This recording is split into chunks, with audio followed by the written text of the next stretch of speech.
네, 증권가 소식 들어보는 여의도 레이더 시간입니다. 목요일 오민지 기자와 함께 하도록 하겠습니다. 오 기자 어서 오세요. 안녕하세요. 오 기자 오늘 백신 맞고 출근을 했다는 소문이 있던데 사실입니까? 네, 맞습니다. 또 여러분들께 증권가 소식 꼭 전해드리고 싶어서 백신 맞고 바로 달려왔습니다. 저도 백신 맞고 이제 방송을 했는데 3시간 정도 지나니까 이게 말이 안 나오던데. 저는 아직은 괜찮은 것 같아서 괜찮은 동안에 얼른 열심히. 하고 가도록 하겠습니다. 알겠습니다. 저희가 이렇게 열심히 방송을 하고 있습니다. 자, 오늘 첫 번째 소식, 국내 이제 탄소 배출권 ETF가 처음으로 상장을 했다. 이런 소식 준비를 해주셨는데 몇 달 전에도 추이를 직접 짚어주셨잖아요. 네, 맞습니다. 제가 7월에 관련된 소식을 전해드렸는데요. 탄소 배출권 가격이 계속해서 오르면서 탄소 배출권에 투자하려는 투자자들이 많아지고 있다. 이런 내용이었습니다. 예. 하지만 투자처로는 미국에 상장돼 있는 ETF 또 ETN뿐이어서 아쉬움이 좀 있었는데요. 바로 오늘 탄소 배출권 ETF가 국내에서도 상장을 한 겁니다. 삼성 자산운용과 신한 자산운용, NH 아문디 자산운용 이렇게 세 운용사에서 4종의 ETF를 내놨고요. 오늘 동시에 상장을 했습니다. 예, 뭐 올해 정말 내내 나왔다고 해도 과언이 아닐 것 같은데 이 탄소 배출 규제에 관한 이야기들 계속해서 들리고 있습니다. 특히나 이 탄소 배출권 지금 뭐 유망한 투자처다 이렇게 많이들 꼽아주시고 있는데 좀 살펴볼까요? 이 탄소 중립이라는 말 이젠 좀 어딜 가나 들리는 것 같습니다. 예. 이렇게 기후변화에 대응하는 움직임이 세계적인 트렌드가 되면서 투자자들이 이 부분을 투자 기회로 연결할 수 있는 투자처를 찾게 된 건데요. 예. 탄소 배출권이 하나의 해답이 됐습니다. 이 탄소 배출권은 온실가스를 배출할 수 있는 권리를 말합니다. 기업마다 배출권을 할당받고 그 범위에서 남거나 부족한 부분은 시장에서 거래가 되는 거죠. 이 기업에 요구하는 ESG나 친환경 수준은 점점 더 높아지고 있고요. 정부는 계속해서 규제를 강화하다 보니 시장에서 탄소 배출권이 중요한 자산이 된 겁니다. 예, 뭐 오 기자가 7월에 이 소식을 전해주실 때도 탄소 배출권 가격이 계속해서 상승하고 있다 이렇게도 전해주셨는데 지금 현재 기준으로 봤을 때 얼마나 올랐습니까? 올해 들어서 유럽의 탄소 배출권 같은 경우는 가격이 90%나 상승을 했습니다. 유럽의 탄소 배출권에 투자하는 미국 ETF, 크레인셰어즈 글로벌 카본 ETF는 올해 들어서 약 60%의 상승률을 보여줬다고 하네요. 확실히 탄소 배출권은 이제 유럽 시장이 많이 또 주목을 받고 있는 것 같은데 지금 이제 기존 사실 탄소 중립과 관련해서는 좀 ETF들이 나와 있는 걸로 알고 있는데 이 탄소 배출권 뭐 어떤 게 다른 겁니까? 이 친환경 흐름이다 이런 점은 동일합니다만 탄소 배출권은 일종의 자산입니다. 그리고 이 자산에 투자한다는 점에서 차이가 있는데요. 기존에는 탄소 중립에 기여하거나 또 관련된 기업에 투자한다는 점에서 좀 다릅니다. 관련해서 업계 전문가의 이야기 함께 들어보시죠. 탄소 중립을 관리하기 위해서 정부에서 정책적으로 이제 관리하는 수단, 온실가스 감축의 수단으로서 이제 활용되는 거래 수단이기 때문에 기후 변화, 온실가스 감축, 탄소 중립 가장 직접적으로 연결되는 자산이라고 볼 수 있을 것 같습니다. 친환경 관련 상품들보다는 좀 더 직관적으로 기후 변화나 온실가스 감축에 아니면 탄소 중립에 연관돼서 가격이 움직일 수 있는 상품. 예, 조금 더 직관적으로 이 친환경 흐름에 접근이 가능한 자산이라는 점이 기존의 탄소 중립 ETF들과 다르다. 이렇게 좀 정리를 해볼 수가 있을 것 같습니다. 자, 그러면 탄소 배출권 ETF 특징들이 좀 많을 것 같은데 좀 어떤 것들이 있을까요? 일단 탄소 배출권은 보관 비용이 없기 때문에 다른 원자재에 비해서 롤오버 비용, 다른 말로 선물 교체 비용이 낮습니다.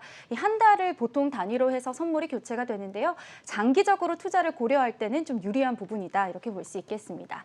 또 탄소 배출권은 주식이나 채권, 원자재 등 기존의 자산군과 상관관계가 0.2 정도로 매우 낮습니다. 그런 점에서 투자 리스크를 분산할 수 있다 이런 점도 큰 장점이라고 할 수 있겠습니다. 예, 뭐 그렇지만 어쨌든 지금 좀 유의할 점을 한번 짚어보고 싶은데 어쨌든 자산이고 또 가격이기 때문에 계속해서 변동이 있을 수도 있고 이게 지금은 올라가고 있다고 하지만 언제까지나 올라갈 수는 없는 거잖아요. 이런 가격 맞습니다. 변동성이 좀 있을 수도 있을 것 같은데 텐데 좀 유의해야 할 점은 없을까요? 말씀해주신 대로 그 변동성에 유의를 하셔야 되는데요. 탄소 배출권이 최근에 주목을 특히 많이 받고 있어서 가격 변동성이 좀 커지고 있습니다. 예. 이 투자자들이 투자 요소의 일부로 탄소 배출권을 주목하기 시작하면서 탄소 배출권의 가격이 급격하게 오른 건데요. 지난 8월에 독일의 전력 회사는 탄소 배출권 가격이 너무 올라서 회사 내 재무 부담이 너무 커졌다 이렇게 호소하기도 했습니다. 예. 그러면서 유럽의 증권 시장에 또 감독청에 투자자들이 탄소 배출권 거래를 좀 자제할 수 있게 해달라 이렇게 요청을 하기도 했는데요.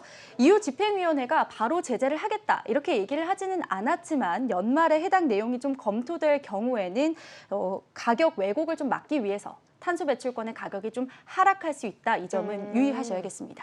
그렇군요. 뭐 앞서는 이제 계속 얘기를 해주셨지만 유럽 시장의 이 탄소 배출권 가격이라든지 시세를 좀 어느 정도 주도하고 있는 상황이라고는 생각이 좀 듭니다.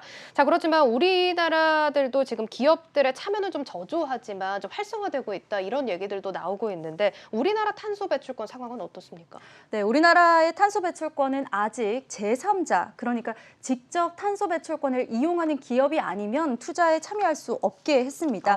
그래서 금융회사나 개인 투자자가 시장에 참여할 수는 없는 구조인데요. 예. 정부는 유동성 공급을 위해서 제3자의 참여를 허용을 할지 고민 중이라고 합니다. 다만 또 유럽에서 가격이 급등한 사례를 봤기 때문에 예. 아직은 좀 고심 중이다 이렇게 보고 있네요. 알겠습니다. 뭐 유럽부터 이제 우리나라까지 이 탄소 배출권 추이 좀 면밀하게 지켜보셔야 할 것 같습니다. 자, 그러면 이제 투자자분들이 투자를 하실 때 어떤 ETF를 고를까 또 고민이 되실 것 같은데 좀 특징을 좀 자세하게 짚어볼까요? 네, 오늘 4종이나 동시에 상장을 했기 때문에 예. 고민이 되실 것 같아요. 먼저 어떤 지역의 탄소 배출권에 투자하는지가 특히 중요합니다. 이 탄소 배출권 거래는 지역을 기반으로 이루어지기 때문에 예. 북미의 탄소 배출권은 북미 내에서 또 유럽의 어. 탄소 배출권은 유럽 내에서만 거래가 됩니다. 예. 그래서 탄소 배출권에 투자한다면 어느 지역의 탄소 배출권인지에 따라서 투자의 성과가 크게 달라질 수 있는 거죠.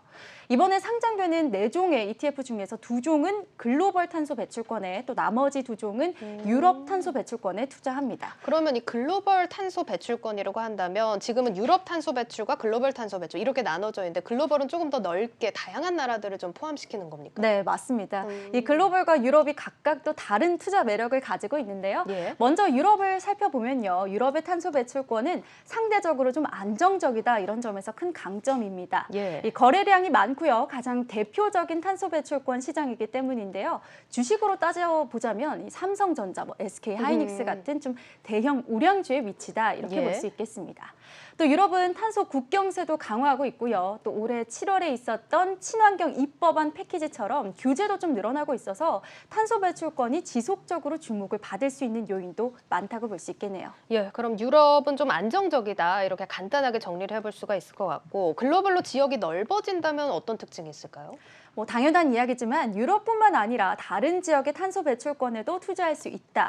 그래서 분산 투자가 가능하다라는 점이 강점이고요. 예. 최근에는 북미나 캘리포니아 등의 탄소 배출권도 많이 떠오르고 있습니다. 그래서 이 지역의 투자 기회도 노려볼 수 있다는 점에서 주목할 만하고요.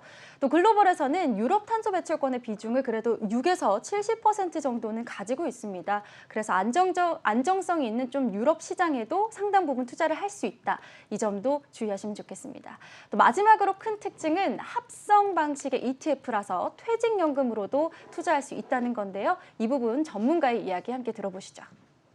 유럽 탄소 배출권 ETF 같은 경우는 선물에 투자하는 ETF이기 때문에 일반 계좌에서는 투자가 불가하십니다. 근데 글로벌 탄소 배출권 ETF는 합성 운용 방식이거든요. 그래서 퇴직연금과 같은 연금 계좌에서 합성형에 대해서는 투자가 허용이 됐기 때문에 글로벌 탄소 배출권 ETF를 연금 계좌에서도 또 투자를 하실 수가 있고요. 예, 사실 뭐 요즘 연금 운용에 대한 관심이 또 높아지고 있는 상황에서 좋은 투자처가 될 수 있겠다라는 생각도 듭니다. 자, 지금 또 국가 또 지역별로 이렇게 특징이 굉장히 다르게 나타나고 있는 것 같은데 또 다른 차이가 있다면 뭐가 있을까요? 또 한 가지 말씀드리자면 추종 지수에서도 차이가 있습니다. 삼성 자산운용과 NH아몬디 자산운용은 영국의 아이스 선물거래소에 상장된 탄소 배출권 선물 지수를 따라갑니다. 반면 신한자산운용은 IHS 마켓 등의 좀 업계 지수를 추종하는데요. 예. 거래소를 기반으로 하는 지수는 대표 지수라는 점에서 강점이 있고요. 신한자산운용의 추종 지수는 작년에 출시된 미국의 탄소 배출권 ETF, 크레인 셰어즈 ETF, 제가 앞서서 말씀드린 그 올해 60% 올랐다고 했던 그 상품과 같은 예. 추종 지수입니다. 이 지수별로 탄소 배출권 가격이 크게 차이가 나지는 않습니다만 각 지역별로 탄소 배출권 ETF가 2종씩 나오고 있기 때문에 어떤 상품 담을까 고민되신다면 이 지수 부분도 참고하시면 좋겠습니다.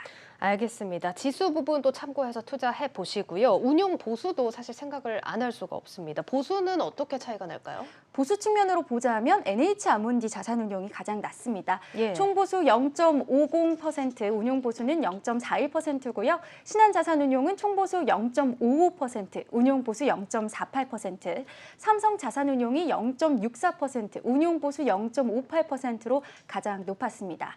이 탄소 배출권에 관심 많으셨던 기존의 투자자들은 왜 이제야 나왔냐 이렇게 얘기하시는 분들도 많았는데요. 예. 이제 친환경 트렌드 자리 잡고 있고요. 국내에서도 탄소 배출권에 투자할 수 있는 상품이 나온 만큼 탄소 배출권이라는 새로운 투자처에도 관심을 가져보시면 어떨까 이런 생각이 들었습니다. 알겠습니다. 자, 탄소 배출권 지금 시장에서도 주도 섹터로 굳건하게 자리를 잡고 있습니다. 오늘 내용 참고하셔서 투자에 참고해 보시면 좋을 것 같습니다. 증권부 오민재 기자와 함께했습니다. 잘 들었습니다.